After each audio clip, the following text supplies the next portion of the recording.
ಮಗ, ಏನಿದು ಶಿಲಾಜಿತ್ ಅಂದ್ರೆ? ಯಾರು ನೋಡಿದ್ರು ಶಿಲಾಜಿತ್ ಶಿಲಾಜಿತ್ ಅಂತಿದಾರಲ್ಲ. ಓ, ಶಿಲಾಜಿತಾ? It is a black resin which is mainly obtained from the Himalayas. Then it is purified and then it is consumed. ಮಗ, ಆದ್ರೂ ಏನ್ ಅರ್ಥ ಆಗಿಲ್ಲ.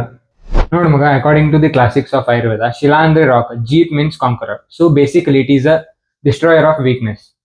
ಸೊ ಅದಕ್ಕೋಸ್ಕರ ಆಯುರ್ವೇದದಲ್ಲಿ ಮೆಡಿಸಿನ್ಸ್ ಪ್ರಿಪೇರ್ ಮಾಡ್ಬೇಕಾದ್ರೆ ಸುಮಾರು ಕಡೆ ಇದನ್ನ ಯೂಸ್ ಮಾಡ್ತಾರೆ. ಮತ್ತೆ ಇದು ನಮ್ಮ ಬಾಡಿ ಒಳಗ ಏಜಿಂಗ್ ಪ್ರೊಸೆಸ್ ನ ಸ್ಲೋ ಮಾಡುತ್ತೆ.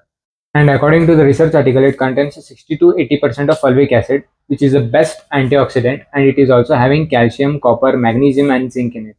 ಸೊ ಇದ್ರ ಬೆನಿಫಿಟ್ಸ್ ಏನಂದ್ರೆ ನಮ್ಮ ಬಾಡಿ ಒಳಗಡೆ ಸ್ಟ್ರೆಂತ್ ಬಹಳ ಇಂಪ್ರೂವ್ ಮಾಡುತ್ತೆ. ಯಾಕಂದ್ರೆ ಮೈಟೋಕಾಂಡ್ರಿಯಾ ಒಳಗಡೆ ATP ಪ್ರೊಡಕ್ಷನ್ ಜಾಸ್ತಿ ಆಗುತ್ತೆ. ಆಮೇಲೆ ಮೆಮರಿ ರಿಟೆನ್ಷನ್ ಪವರು ಜಾಸ್ತಿ ಆಗುತ್ತೆ. And also it is used in kidney stone, ಅಂದ್ರೆ ಯೂರಿನರಿ ಟ್ರ್ಯಾಕ್ಟ್ ಇನ್ಫೆಕ್ಷನ್ ಆದಾಗೂ ಇದನ್ನು ಯೂಸ್ ಮಾಡ್ತಾರೆ. And also it is having anti diabetic property.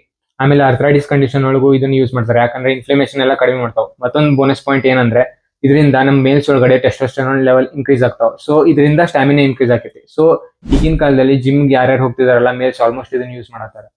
ಓ, ಇಷ್ಟೆಲ್ಲ ಬೆನಿಫಿಟ್ಸ್ ಅದಾವ. ನಾವು I got the answer. Bye. ಲೋ Jaggu, there are some precautions also. ನೋಡು, ಜ್ವರ ಬಂದಾಗಲಿ ಹೈಪರ್ ಎಸಿಡಿಟಿ ಆದಾಗಲಿ ಇದನ್ನ ಕನ್ಸ್ಯೂಮ್ ಮಾಡಕ್ ಹೋಗಬೇಡ. ಮತ್ತು ಪ್ಯೂರಿಫೈಡ್ ಸ್ಟೇಟ್ ಒಳಗೆ ಇರೋದನ್ನೇ ಕನ್ಸ್ಯೂಮ್ ಮಾಡ. ಮತ್ತು ಡೋಸೇಜ್ ಏನಾದ್ರು ಕ್ವೆರೀಸ್ ಇತ್ತಂದ್ರೆ ಒಂದ್ಸಲ ಆಯುರ್ವೇದಿಕ್ ಫಿಸಿಷಿಯನ್ ನ ಕನ್ಸಲ್ಟ್ ಮಾಡೋದು ವೆರಿ ಇಂಪಾರ್ಟೆಂಟ್. ಥ್ಯಾಂಕ್ ಯು ಮಗ. And don't forget to follow D N J Ayurveda.